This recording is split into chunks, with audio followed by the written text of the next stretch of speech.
کامیاب ہو کر کے اللہ کے دربار میں حاضر ہو رہا ہے۔ یہ میں آپ سے کہہ رہا ہوں، مثال ہی میں دے رہا ہوں۔ تو 8 تاریخ کو تمام حاجیوں کو کہاں پہنچنا ہے؟ مینا میں۔ اب مینا میں عمل کیا کرنا ہے؟ مینا میں جو مولوی سمجھتے ہیں دھیرے دھیرے مسکرانے لگے۔ مینا میں عمل کیا کرنا ہے؟ صرف 5 نمازیں پڑھنی ہیں۔ کون سی؟ ظہر کی نماز، عصر کی نماز، مغرب کی نماز، عشاء کی نماز، فجر کی نماز پڑھ کر کے عرفات چلے آنا ہے۔ فجر کی نماز پڑھ کر کے مینا سے عرفات چلے آنا ہے۔ اب میں مثال دے رہا ہوں نماز کی۔ نماز امام الانبیاء جناب محمد رسول اللہ صلی اللہ علیہ وسلم نے فرمایا کہ میرے مسجد حرام میں ایک نماز کا ثواب، مسجد حرام میں ایک نماز کا ثواب 1,00,000 نمازوں کے ثواب کے برابر ہے۔ یہ کس نے فرمایا؟ ہم سب کے آقا تاجدار مدینہ جناب محمد رسول اللہ صلی اللہ علیہ وسلم نے فرمایا۔ اب ہم جیسا کوئی کچا مولوی وہاں پہنچ کر کے یہ کہنے لگے کہ مینا میں صرف نماز پڑھنی ہے اور تو کوئی عمل ہے نہیں، صرف نماز ہی تو پڑھنی ہے۔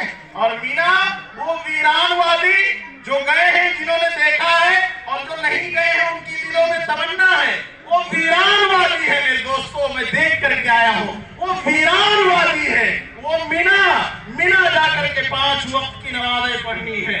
اب اگر کوئی عقل لگانے والا ہم جیسا کچا مولوی یہ کہنے لگے کہ نماز ہی تو وہاں پڑھنی ہے اور نماز کا ثواب تو مسجد حرام میں ایک نماز کا ثواب 1,00,000 نمازوں کے برابر ہے، کیوں جنگل میں جائیں، کیوں بیابان میں جائیں، کیوں ویرانے میں جائیں، کیوں مینا جائیں؟ وہ بجائے مینا جانے کے مسجد حرام میں 1,00,000 کے چکر میں نماز پڑھنا شروع کر دے تو ہمارے اکابرین بیٹھے ہیں، مسئلہ معلوم کرو گے تو ارے مارا اس نے چوپٹ کر دیا۔